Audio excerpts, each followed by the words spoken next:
자, 이제 예수 그리스도의 복음, 죄 용서죠. 죄 용서에 대해서 한번 알아보도록 하겠습니다. 자, 마태복음엔 이런 말씀이 있어요. 만일 어떤 사람에게 양 100마리가 있는데 그 중에 하나가 길을 잃으면 그 99마리를 산에 두고 가서 그 잃은 양을 찾지 않겠느냐. 내가 잃어버린 양이라면 누군가가 나를 찾아준다면 얼마나 기쁘겠어요. 하나님이 이 땅에 오셔서 잃어버린 죄인을 찾으시는 겁니다. 자, 아들을 낳으리니 이름을 예수라 하라. 그 예수의 의미는 뭐냐면 그들을 죄에서 구원할 자입니다. 자, 이 빌립보서 2장 5절 8절 말씀, 이거는 예수 그리스도의 이 성육신에 대한 정말 기가 막힌 표현이에요.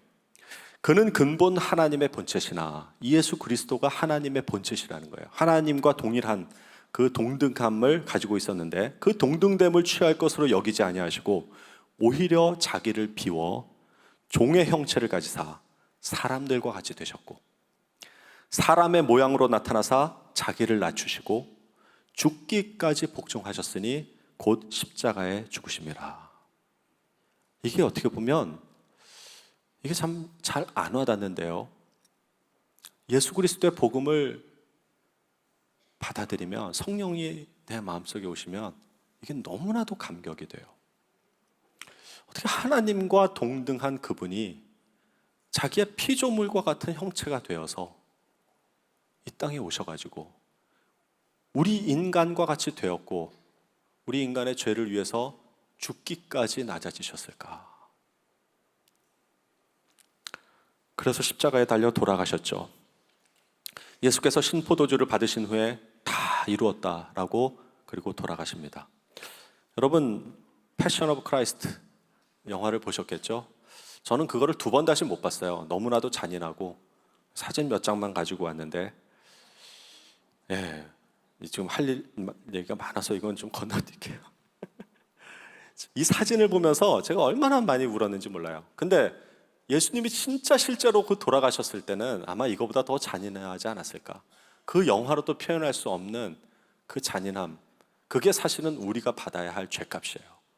그 십자가를 지고 채찍에 맞아서 모든 피와 모든 진액을 다 쏟고 우리가 십자가에 걸려서 많은 사람들이 보는 가운데 너무나도 부끄러운 죽음을 죽어야 할 게 바로 우리예요. 그게 우리의 죄값을 치르는 유일한 방법이에요. 근데 그거를 누가 하셨냐? 하나님이 직접 이 땅에 내려오셔서 그 모진 고난을 다 당하셨다는 거예요. 여러분, 이거는 믿어지지가 않아요. 진짜 믿어지지 않아요. 인간으로서 믿어지지가 않아요. 그래서 성령의 도움이 필요한 거예요. 성령이 함께해서, 하나님의 영이 함께해야만 이것이 믿어지는 거예요. 구약의 이사야에는 오래전에 그거를 예언을 했어요. 그는 실로 우리의 질고를 지고 우리의 슬픔을 당하였거늘 우리는 생각하기를 그는 징벌을 받아 하나님께 맞으며 고난을 당한다 하였노라. 그가 찔림은 우리의 허물 때문이요 그가 상함은 우리의 죄악 때문이라. 그가 징계를 받음으로 우리는 평화를 누리고 그가 채찍에 맞음으로 우리는 나음을 받았도다. 구약 성경에 예언한 것들을 예수님이 하나하나 다 이루셨어요. 그렇기 때문에 다 이루었다. 구약에서 약속한 그 모든 언약을 십자가에서 다 이루셨다 고백하고 돌아가신 겁니다.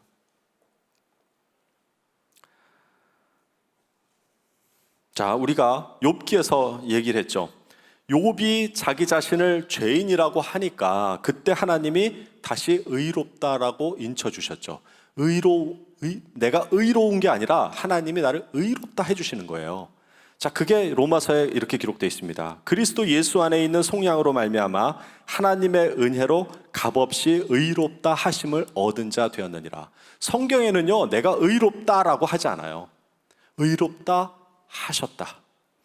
원래는 안 의로운데 예수님의 그 십자가에 달려 돌아가신 그 죄값, 속량 때문에, 죄값을 다 사해줬기 때문에 이제 그걸 가지고 나한테 의롭다 여겨주시는 거예요. 내가 의로운 게 아니에요.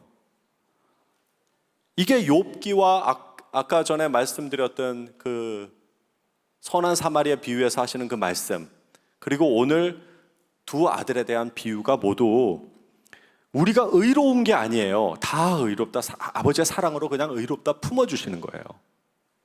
그렇기 때문에 은혜인 것입니다. 그리고 나서 그 죽음을 이기시고 사흘 만에 부활하시죠. 어찌하여 살아있는 자를 죽은 자 가운데서 찾느냐, 여기에 계시지 아니하고 살아나셨느니라 라고 합니다.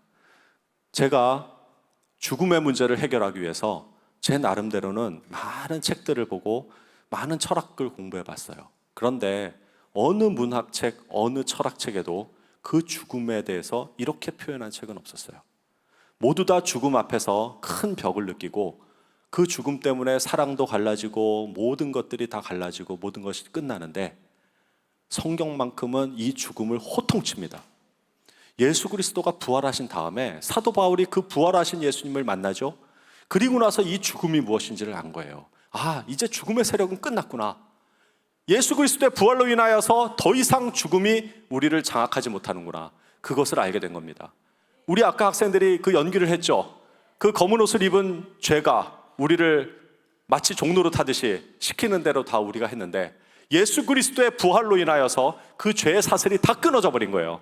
그러니까 우리는 이제 아버지의 하나님의 아들로서 정말로 자유를 누릴 수가 있는 겁니다.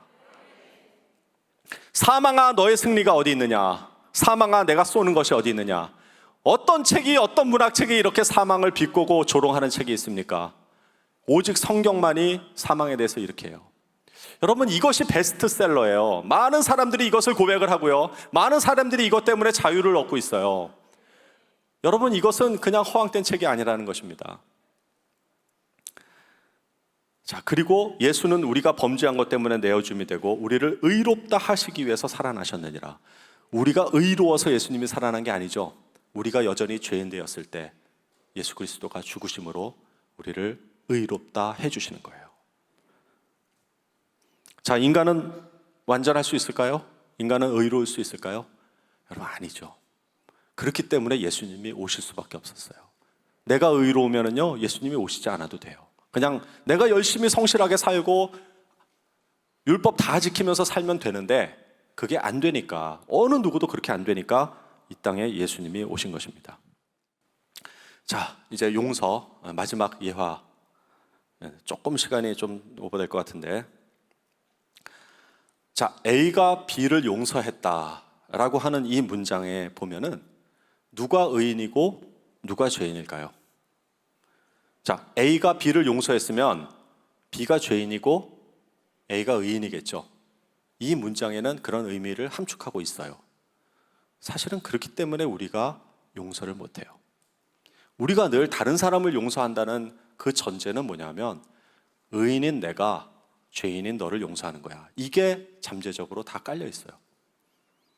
그런 마음으로 용서를 하기 때문에요, 진정한 용서가 안 되는 거예요. 형식적인 용서밖에 안 되죠. 자, 예수 앞에 끌려온 여인, 이거를 한번 예를 들어 보겠습니다. 가늠하다 잡힌 여인이라고 하죠. 이른 아침에 예수께서 백성들을 가르치실 때 율법학자들과 바리새, 또 여기 나오죠. 율법학자와 바리새 사람들이 간음을 하다가 잡힌 여인을 끌고 와서 가운데 세워놓고 예수께 말하였다. 선생님, 이 여자가 간음을 하다가 현장에서 잡혔습니다. 모세는 율법에 이런 여자를 돌로 쳐 죽이라고 우리에게 명령하였습니다. 그런데 선생님은 이 일을 놓고 뭐라고 하시겠습니까? 라고 이제 질문을 해요. 그들이 이렇게 말하는 것은 예수를 시험하여 보고 고소할 구실을 찾으려고 하는 것이다. 자, 지금 똑같은 패턴이 계속 일어나죠. 율법학자들과 바리새인들이 계속해서 예수님을 책잡으려고 하는데 잘 안 되니까, 이번에는 이제 이른 새벽에 간음하다 잡힌 여인을 끌고 와가지고 예수님 앞에 무릎을 딱 꿇게 하고, 자, 율법에는 이런 사람을 돌로 쳐 죽이라고 하는데 예수님은 어떻게 하시겠습니까? 하고 막 다그쳐 묻는 거예요.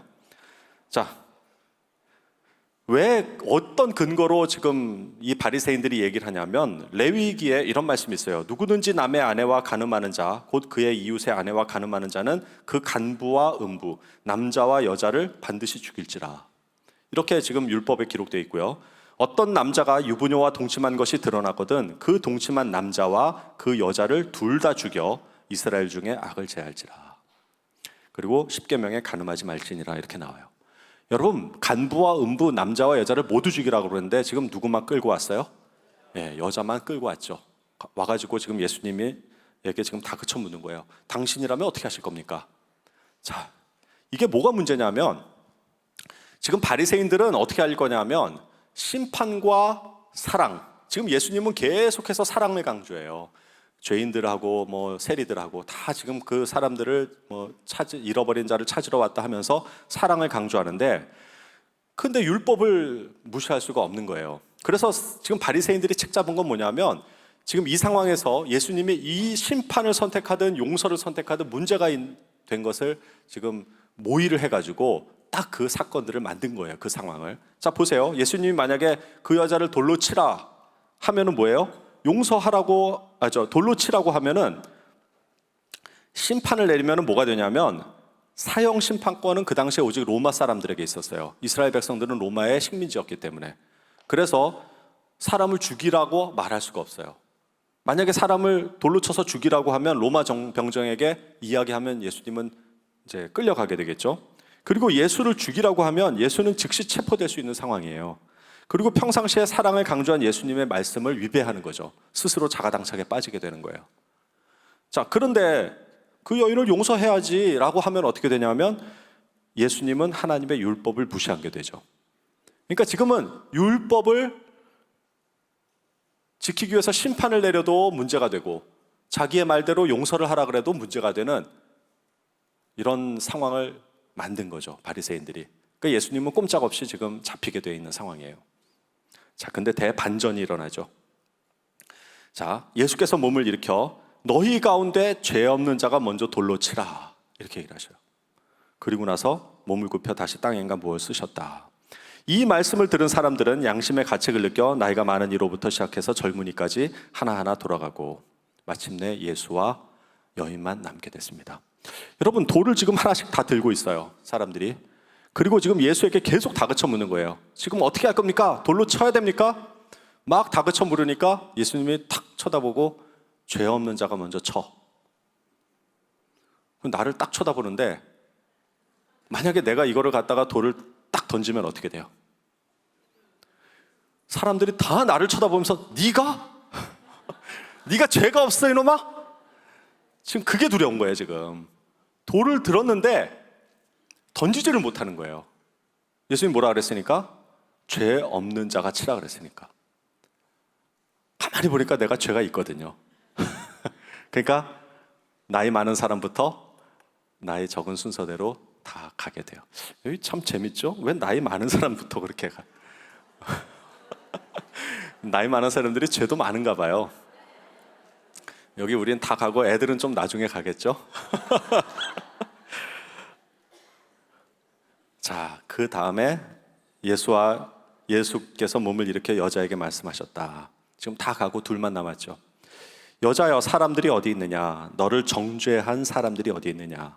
여자가 대답하였습니다. 주님, 한 사람도 없습니다. 예수께서 말씀하셨다. 나도 너를 정죄하지 않으니 가서 이제부터 다시는 죄를 짓지 말아라. 용서를 해주셔요. 자, 이 심판과 용서는요, 동전의 양면과 같아서 어느 한쪽이 떨어지면 어느 한쪽은 보이지가 않아요. 그러니까 어느 하나를 선택하면 다른 하나를 선택할 수가 없는 것이 바로 심판과 용서라고 바리새인들이 생각한 거예요. 그러니까 이야, 이거 기가 막힌 예수를 책잡을 것이라고 생각을 한 거죠.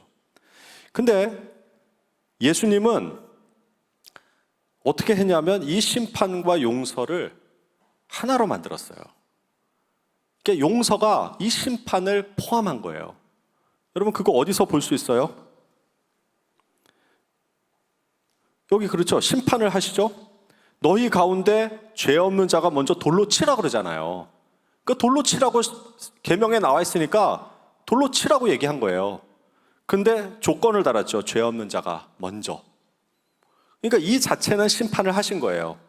근데 아무도 죄 없는 사람이 없기 때문에 돌을 못 던졌을 뿐이에요. 자, 그리고 용서를 하죠. 나도 너를 정죄하지 않으니 가서 이제부터 다시는 죄를 짓지 말라고 용서를 하셔요. 그러니까 이 한마디 말로 이 심판을 포함한 용서를 하신 거예요. 참 아름다운. 이거 영화로 만들면은 기가 막힌 반전 영화예요. 우리 식스센스 여러분 다 보셨죠? 브루스 윌리스가 그 귀신인 거. 그거 다들 그런 거 극적인 그 반전 드라마 못 보셨으면 나중에 집에 가서 꼭 보세요. 근데 그거보다 더 극적인 반전이에요.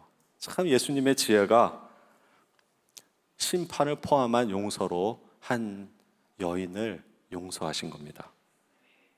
자, 요 이야기를 듣고 봤을 때 A가 B를 용서했다. 누가 죄인이고 누가 의인이에요? 자, 이제 둘 다 죄인이죠. 그러니까 누구도 이 돌을 던질 수가 없는 거예요. 그러니까 우리가 용서를 해야 돼요. 여러분, 내가 의인이고 상대방이 죄인이라고 생각하니까 용서가 안 되는 거고요. 항상 그 자세로 용서를 하기 때문에 다른 사람이 내 용서를 받아들일 수가 없는 거예요. 우리가 자녀를 용서할 때 저도 잘 못하는데 진짜 둘 다 죄인된 마음으로 용서를 해야 될 것 같아요. 근데 성경은 여기서 끝나는 게 아니에요. 한 단계 더 들어가요. 자, 베드로가 이 참 재밌는 제자예요. 이 베드로는 굉장히 열정도 많고요. 사건도 많이 쳤어요. 그래가지고 이 베드로 때문에 성경이 쓰여진 게 많아요.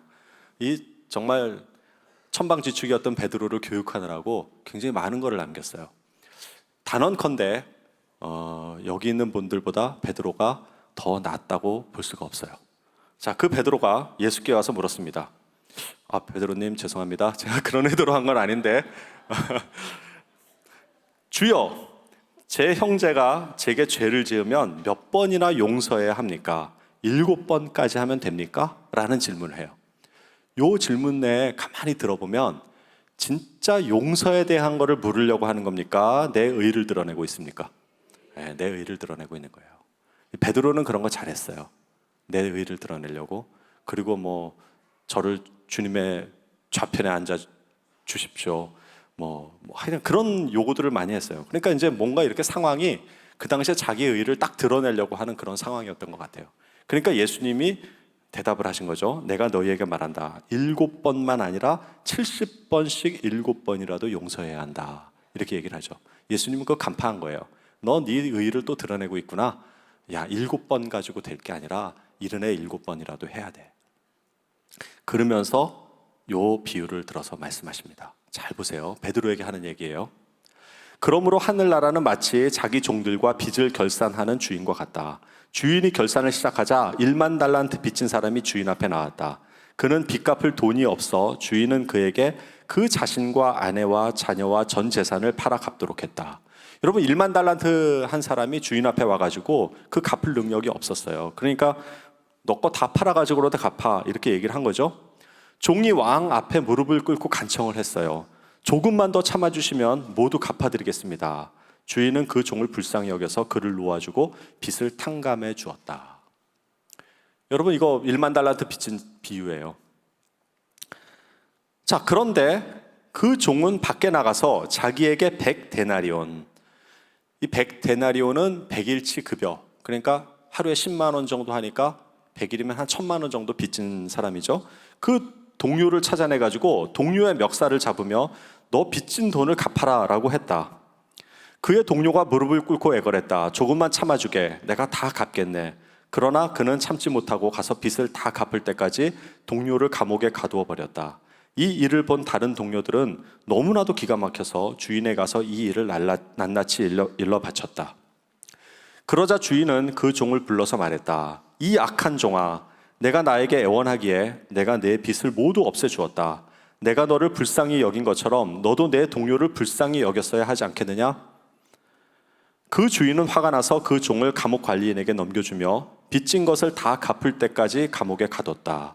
만일 너희가 진심으로 자기 형제를 용서하지 않는다면 하늘에 계신 내 아버지께서도 너희에게 이와 같이 행할 것이다 라고 베드로에게 얘기를 하고 있는 거예요. 여러분, 이 이야기 너무나도 유명한 거죠. 제가 이 또 달란트를 계산해 봤어요. 도대체 이 달란트가 얼마인가? 한 달란트는요 6,000데나리온이에요. 그러니까 6,000일치 급여를 말하는 거예요. 그러니까 20년치 연봉이죠. 이거를 계산해 보면 약 20억 정도가 됩니다. 1만 달란트는요 20만 년치 연봉이죠. 20조에 해당해요. 근데 달란트가 두 가지의 의미가 있어요. 달란트가 금 33kg를 의미하기도 해요. 그래서 어저께 구매 시세를 보니까 75,906원. 33kg에다가 76,000원을 곱하면은요 25억이 돼요. 25억. 그러니까 한 달란트가 25억이에요. 금 33kg니까 저거만 할걸요? 1만 달란트는 뭐냐면 33만 킬로예요. 금. 요걸 계산하면 25조가 됩니다. 여러분 이 1만 달란트 계산해 보셨어요? 처음 보죠? 이 1만 달란트가 25조예요. 25조. 도대체 주인은 돈이 얼마나 많길래 자기 종한테 25조를 탁 맡겨버리고 돈 없다 그러니까 좋아 퉁 쳐버리고 야, 이거 1만 달란트의 의미를 모르면은요 이게 와닿지가 않아요. 그래서 제가 계산을 다 해본 거예요. 대한민국 2021년 예산이 558조예요 25조는 그거에 한 20배 정도, 20분의 1 정도. 그러니까 한 도를 움직일 수 있는 그런 1년 예산이고요. 애터미가 작년 매출이 2.2조예요 1만 달란트에 택도 없잖아요. 한 10년은 해야지 1만 달란트가 되는 거예요. 놀랍죠? 이거 엄청 큰 돈이에요. 당시 로마가 유대에게 거둔 세금이 800달란트니까 1년에 1만 달란트는요 어마어마한 돈이에요. 그거를 그냥 탕감을 해줬는데 이 사람이 가가지고 자기한테 빚진 100달란트 1000만 원을 안 갚았다고 해가지고 멱살을 잡고 다그치고 감옥에 가둬버린 거예요. 그러니까 그걸 들으니까 종이 너무나도 어이가 없는 거예요. 아니 이 녀석이 내가 1만 달란트를 지금 탕감해줬는데 그거 다른 친구가 그거 1000데나리온 그거 못 갚았다고 감옥에 가도 야 이거 데리고 와. 그래가지고 다시 감옥에 갖다 가두는 거예요. 여러분 이거 주인 입장에서 보면은 이 1만 달란트 빚진 자는 이거는 어떻게 해야 됩니까? 너무나도 한심하고 정말 어이가 없죠. 그러니까 감옥에 가둘 수밖에 없는 거예요. 베드로에게 이 이야기를 하면서 뭐라 그러는 거냐면요 예수님이 이 속뜻이 뭐예요? 야 베드로야 제발 네 의 좀 드러내지 말아라. 야 이 1만 달란트 빚진 자와 같은 마음으로 용서를 해야 된다라고 얘기를 한 거예요. 자 보세요. 베드로가 예수께 와서 물었습니다. 이렇게 한 것이 자기의 의를 드러내려고 하는 거예요. 심지어 예수님의 제자들도 자기의 의를 드러내기 위해서 그렇게 했다는 거예요. 자 이제 A가 B를 용서했다. 이제는 누가 죄인이고 누가 의인이에요? 어떻게 용서를 해야 되는 거예요?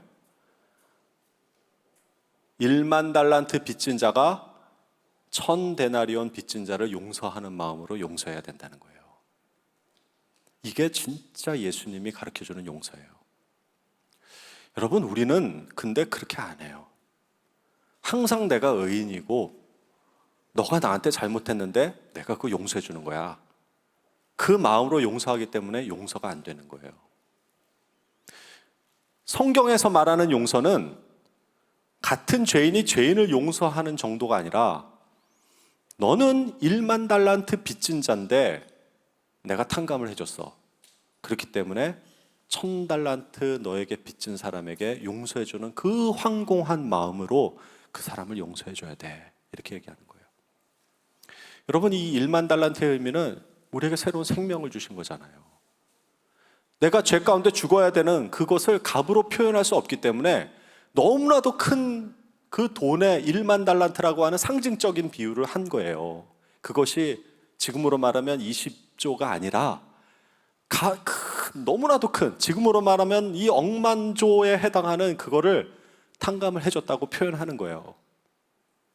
그것을 탕감받은 사람이 겨우 1000달란트, 1000만 원 그거 한 사람 멱살 잡고 돈 내놓으라고 하고 감옥에 가두는 게 우리 아니에요?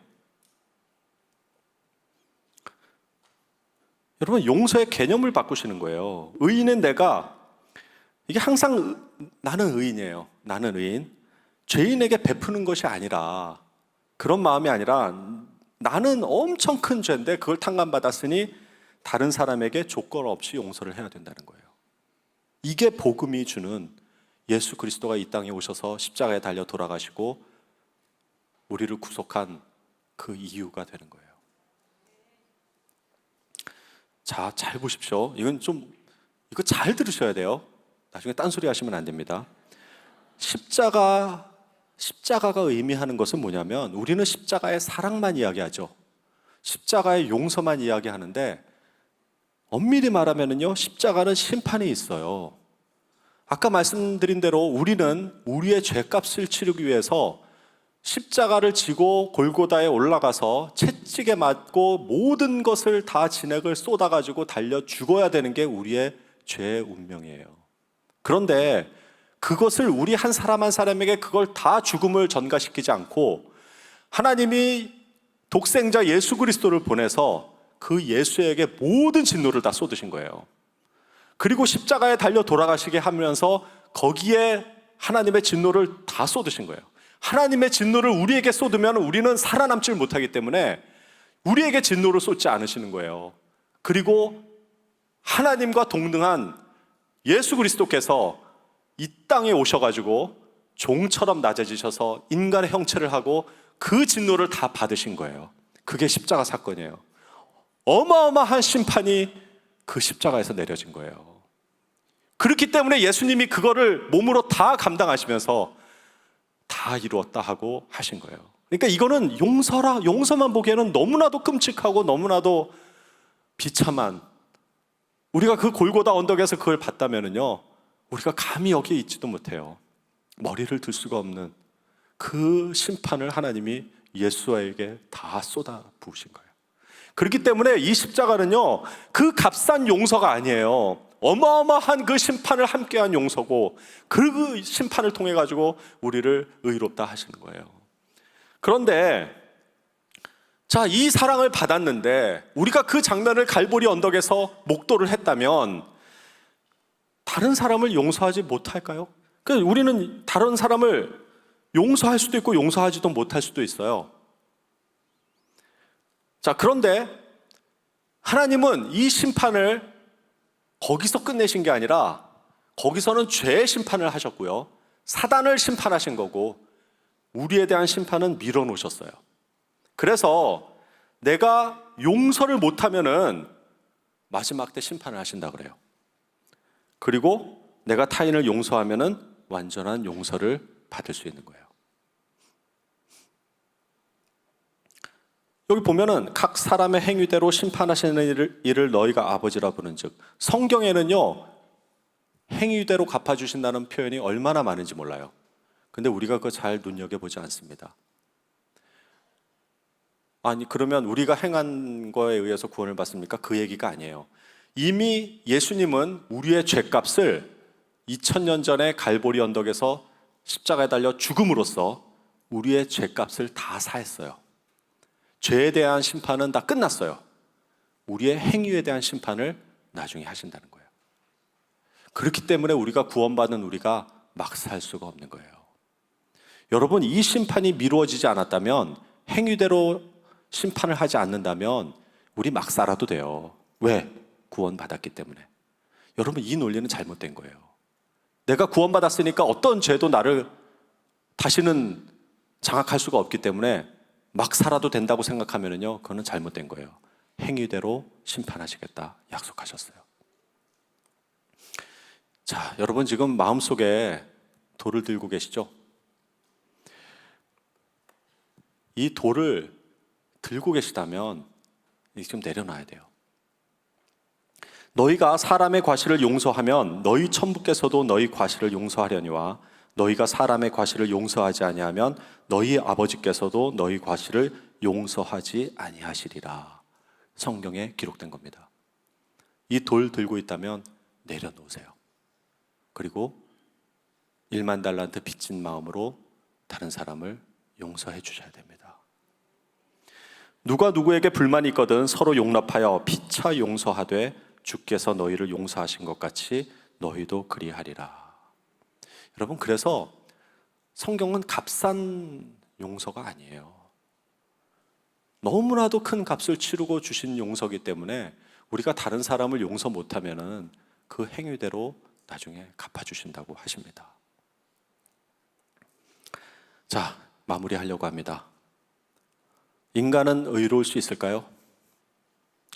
우리가 완벽할 수 있을까요? 그렇다면 우리는 하나님이 필요 없고 예수님이 필요 없어요. 나의 의로 충분히 하늘나라 갈 수 있을 거예요.